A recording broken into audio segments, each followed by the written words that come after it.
अथ नवग्रहपीडाहरस्तोत्रम्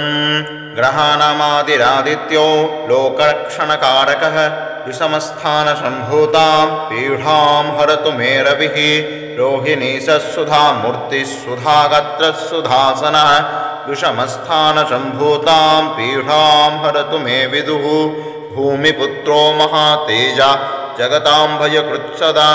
वृष्टिकृद्वृष्टिहर्ता च पीडां हरतु मे कुजः उत्पातरूपजगतां चन्द्रपुत्रो महाद्युतिः सूर्यप्रियकरो विद्वान् पीडां हरतु मे बुधः देवमन्त्रे विशालक्षः सदा लोकहिते रतः अनेकशिष्यसम्पूर्णः पीडां हरतु मे गुरुः दैत्यमन्त्रे गुरुस्तेषां प्राणदश्च महामतिः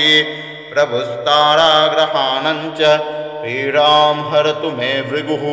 सूर्यपुत्रो दीर्घदेहो विशालक्षः शिवप्रियः मन्दचारप्रसन्नात्मा पीडां हरतु मे शनिः महाशीरा महावक्त्रो दीर्घदंष्ट्रो महाबलः अतनूश्चोर्दकेशश्च पीडां हरतु मे तमः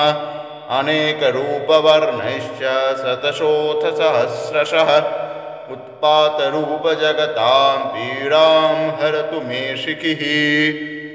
इति नवग्रहपीडाहरस्तोत्रं सम्पूर्णम्।